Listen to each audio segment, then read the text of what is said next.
thrilled to have with us Mike MacIntyre, the new head coach, 25th head coach in CU football history. Mike, it's Mark McIntosh and Eric Goodman. Welcome to Afternoon Drive. Congratulations, and thanks for joining us. Well, thank you very much. We're very honored to be here. Hey, Mike, this is Eric Goodman. I don't know if you have filled out your staff or not, specifically when it comes to recruiting, but even though we've never met, you absolutely need to put me on your recruiting staff because you've never seen my wife. Okay. All right. I got you. You're exactly right. Seriously. I need to do that. I've never seen your wife, but you've never seen mine. Yeah, you got a good brownie points right there. Good job. Okay. You and I actually do have something in common. I'm going to share a very quick story with you. I do radio now and Afternoon Drive, but I spent about 20 years in television. And when I got my first television job, when I got there, I was in the news director's office. This is before I started on air. And I saw my resume tape sitting on his desk. And I picked it up, and I opened up the case, and there was a number 4 on it. And I said to the news director, "Why is there a number 4 on it?" And he said to me, "Because you were our 4th choice." And that's not a joke. And honestly, I was 21 years old, all full of piss and vinegar. I really didn't care at the time. Right. Knowing what has transpired, the public courtship with Butch Jones, do you feel the same way I did? And does it sting a little bit knowing you weren't CU's first choice? No, not really. It doesn't. Our business is a crazy business, as you well can tell. I'm just honored to be able to be here and take the job and run with it and make it successful. We're talking with Mike MacIntyre, the new coach of the CU Buffs, and we listened to many cuts from your press conference earlier, Coach, and many of them were very good. One that really kind of resonated within me is you said, you understand that people are tired of getting their butts kicked. Now, it's easy to talk about that, much more difficult to change that. What's the first thing you think you've got to do to get those kids, the people around you, believing that, the past is not to be lived in but learned by, and we can turn this thing around? Well, it's all a process. First of all, you got to get with these young men and get them believing in themselves, and to get them working the right way, the work ethic in the classroom and at practice, in the weight room, that type of thing. And then you've got to keep instilling that in them, and you show them they have one little success and they have another success and have another success, and then eventually you're able to get it done. I know that you credit your current, not really current anymore, but your strength and conditioning coach for having your San Jose State team, and I'm quoting, look like a football team that is walking off the bus. Right. Will he be coming with you to Boulder? I'm going to go back and visit with him, and I'm going to sit down with Mike Bone on all of that. He's a great one, and that would be definitely one of the things I'll be talking about for sure. You said that many of your coaches will be coming with you. I'm guessing you have some of those coaches already in mind, but specifically, you being a defensive guy, and I'll throw a name out to you that you already know, Bob Stitt is here at Colorado School of Mines, a very innovative mind. How much will you consider him to be your offensive coordinator? Well, right now my offensive coordinator, Brian Lindgren, will be coming with me. He broke the scoring record this year at San Jose State. Our quarterback was the most accurate passer in the league. We're 30th in the nation in scoring offense.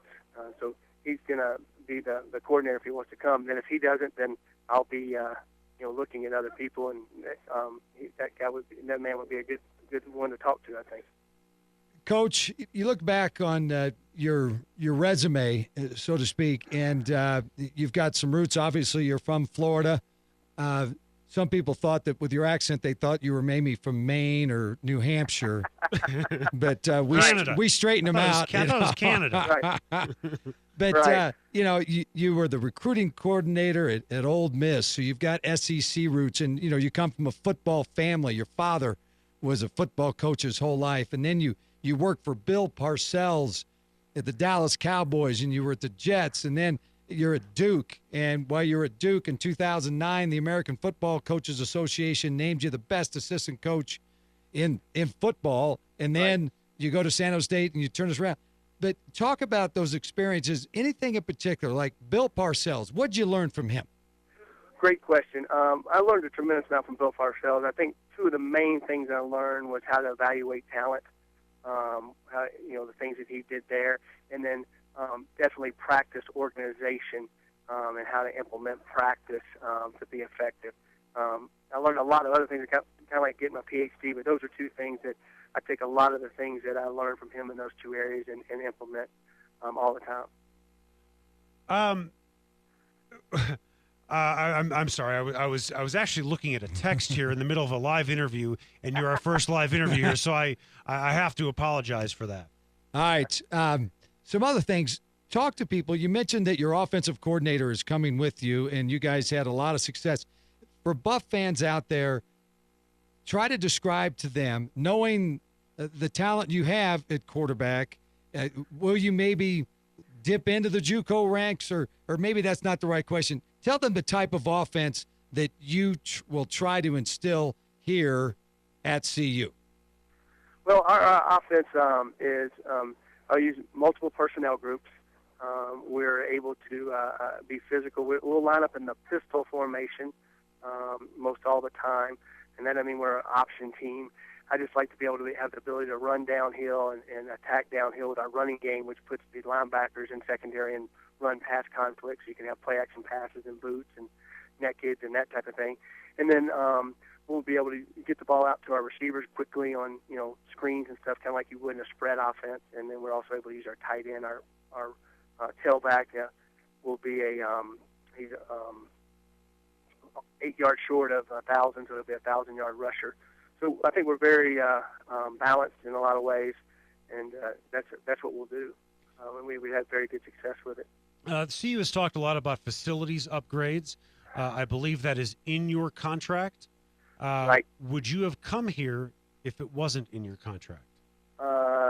Great question, but no, I wouldn't have it, because that's something that you need to make sure that's going to happen, and they guarantee me by doing that.